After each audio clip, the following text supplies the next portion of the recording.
Co-presented by Vimal. बोलो जुबान केसरी. घरपोच गॅस सिलेंडर मिळत नाही, त्यामुळे काही भागामध्ये नागपूर जिल्ह्याच्या पुन्हा एकदा गॅस गोडाऊन बाहेर गर्दी व्हायला सुरुवात झालेली आहे. मी सध्या आहे महादुला कोराडी परिसरातील गॅस गोडाऊन बाहेर. कालही या ठिकाणी गर्दी होती, परंतु काल दिवसभर थांबून घरगुती ग्राहकांना गॅस सिलेंडर मिळाले नाही, कारण की गॅस सिलेंडरचा स्टॉकच आला नाही. त्यामुळे आज परत एकदा लांबच लांब रांग आणि सकाळी पहाटे 5 वाजतापासून लोक जे आहे ते या ठिकाणी रांगेत लागून आहे. आपण बघू शकतो जवळपास 400 ते 500 सिलेंडर रांगेत लावले आहे आणि दिवसभर या कडाक्याच्या उन्हात दिवसभर लोक वाट पाहतात. गॅस सिलेंडरचा ट्रक आला तर त्यांना सिलेंडर मिळतं, नाही तर परत जावं लागतात, अशी परिस्थिती आहे. आपल्यासोबत काही महिला आहे. मावशी किती वाजता आल्या? 5 वाजता. काय परिस्थिती आहे? सिलेंडरच भेटणार ना, काय करा, भेटूनच ना. रोज यायला वापस चाललो. सोमवारापासून सोमवारी गाडीच नाही आली, मंगळवारी आली तरी भेटलं नाही.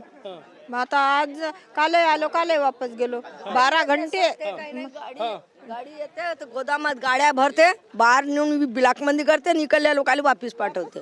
देत नाही पूर्ण सिलेंडर. काल दिवसभर होती तुम्ही इथे? हो, दिवसभर होतो. 12 घंटे आम्ही इथंच थांबलो. मिळालेच नाही? नाही, गाडीच नाही आली. डबा वगैरे घेऊन येता? हो, डबा नाही, उपासी कुठले डबे गिबे आणा का? आमच्याजवळ गाड्या आहेत का? अशी परिस्थिती आहे. हे सिलेंडर रांगेत लागलेले आहे. ते म्हणतात की काल दिवसभर आम्ही या ठिकाणी थांबून होतो आणि आज परत पुन्हा यावं लागलं. काल कुणालाही गॅस सिलेंडर या ठिकाणी मिळालेलं नाही, कारण की गाडीच आली नाही. त्यामुळे परत एकदा सगळे लोक आज आलेले आहे आणि ही लांबच लांब रांग लागलेली आहे. सकाळची वेळ आहे. दिवसभरात ही रांग जी आहे ते किमान 1000 सिलेंडर या ठिकाणी रांगेत असेल. कॅमेरामॅन सचिन सयामसह Gajanan Umate, TV9 Marathi, Nagpur. Co-presented by Vimal. बोलो जुबान केसरी.